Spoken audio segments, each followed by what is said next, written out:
Good evening, sir. My name is Hardik Rathod and my profession is I'm studying in commerce. So my question is, I'm not clear with the concept of Makkah. That every person says that Makkah is in the center of the world. I'm not yet clear with this concept. I keep on asking with my friends that what actually Makkah is, but no one can give me the reliable answer. So please, I want to request you that please can you tell me in pure Hindi or English that what the actual concept of Makkah is? بھائی صاحب کا سوال ہے کہ میں اب تک یہ نہیں جان سکا مکہ کیا ہے، میں یہ نہیں جان سکا کیوں کہتے ہیں کہ مکہ زمین کے سینٹر میں ہے، محور میں ہے، میں یہ نہیں جان سکا کہ مکہ کیا چیز ہے۔ بھائی صاحب، مکہ جس طریقے سے قرآن مجید میں ذکر آتا ہے سورہ ال عمران میں سورہ نمبر 3 آیت نمبر 96 میں کہ مکہ وہ جگہ ہے جو سب سے پہلے عبادت کے لیے بنائی گئی، سب سے پہلے عبادت کی جگہ بنائی گئی وہ ہے مکہ۔ اور قرآن مجید میں لکھا ہے سورہ اسراء میں چیپٹر نمبر 17 آیت نمبر 1 میں کہ اس کے ارد گرد امن ہے، اور مکہ کو کہا گیا دار الامن۔ اور جہاں تک کہ سینٹر کا سوال ہے، آپ جب ورلڈ میپ دیکھیں گے، آپ اسکول میں پڑھے ہوں گے ورلڈ میپ آپ کھولیں گے تو آپ دیکھیں گے کہ نارتھ پول اوپر ہے، ساؤتھ پول نیچے ہے، ویسٹ کی طرف ہے امریکہ، ایسٹ کی طرف آپ دیکھیں گے جاپان، سعودی عربیہ جو ہے سینٹر میں، اور مکہ جو ہے، جو سٹی مکہ ہے وہ ڈاٹ آپ دیکھیں گے اوپر اور نیچے بھی سینٹر میں، لیفٹ اینڈ رائٹ میں بھی سینٹر میں۔ تو اسی لیے ورلڈ میپ آپ دیکھیں گے تو مکہ از ان دا سینٹر، مطلب محور ہے۔ تو that is one of the meanings, but real ہے کیا وہ دار الامن ہے، اور وہ امن کی جگہ ہے، اور وہ پہلی عبادت کے لیے جگہ بنائی گئی۔ اللہ سبحانہ و تعالیٰ فرماتے قرآن مجید میں، I see the people's means like the bhakt of Allah, they pierce their body and their means they do rally out on the road. What is it actually? بھائی صاحب نے سوال کیا کہ ہم دیکھتے ہیں کہ مسلمان لوگ اپنے جسم کو مارتے ہیں اور خون کرتے ہیں، کیا ہے؟ قرآن مجید میں کہا بھی نہیں لکھا ہے کہ مسلمان should pierce their body، قرآن مجید میں کہا نہیں لکھا ہے کہ اپنے جسم کو مارنا چاہیے۔ جہاں تک کہ صحیح حدیث ہے، صحیح حدیث میں اللہ کے فرماتے اگر انتقال ہوتا ہے آپ کے گھر والے کا یا کوئی نقصان ہوتا ہے، میکسیمم آپ 3 دن تک سوگ منا سکتے ہیں، 3 دن سے زیادہ نہیں، کیونکہ کسی کا بھی انتقال ہوتا ہے وہ اللہ کی طرف سے ہے۔ تو انتقال ہونے کے بعد بھی، موت کے بعد بھی اگر آپ کو سوگ منانا ہے، اگر آپ کو you want to wail and cry, maximum 3 days، تو یہ قرآن اور حدیث کے مطابق نہیں ہے، اور کوئی بھی کرتا ہے تو قرآن کے خلاف کرتا ہے۔ Hope the answer the question. بھائی صاحب کا پہلا سوال کہ خدا نے، ایشور نے ہمیں کیوں بنایا؟ دوسرا سوال کہ خدا نے اتنے مختلف مذاہب کیوں بنائے؟ why so many religions؟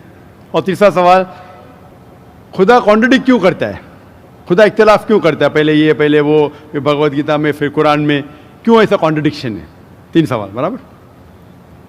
پہلا سوال کہ خدا نے ہمیں کیوں بنایا ہے، اس کے پوری تقریر کیا ہوں میں، purpose of creation. Purpose of creation پوری تقریر ہے میری 1.5-2 گھنٹے کی، سوال جواب کے ساتھ 3-ساڑھے 3 گھنٹے کی، وقت نہیں ہے لیکن مین پوائنٹ کہوں گا۔ اللہ تعالیٰ فرماتے ہیں سورہ ملک میں سورہ نمبر 67 ورس نمبر 2 میں، الذی خلق الموت والحیات، کہ اللہ سبحانہ و تعالیٰ نے موت اور زندگی بنائی تاکہ وہ یہ جان سکے آپ لوگ میں سے کون اچھا ہے، تو test which of you is good in deeds. Allah سبحانہ و تعالیٰ کے کئی مخلوقات ہے، سب سے بہترین مخلوق ہے انسان، باقی جتنے مخلوقات ہیں وہ مسلم ہیں، وہ آلریڈی اللہ سبحانہ و تعالیٰ کا کہنا مانتے ہیں۔ ابھی جو انسان ہیں ان کو اجازت دی گئی ہے، فری ول دی گئی ہے کہ وہ اللہ کی بات مانے یا نہ مانے۔ Almighty God has given us the free will۔ Free will دیا گیا ہے کہ آپ چاہو تو اللہ کی بات مانو، چاہو تو نہ مانو۔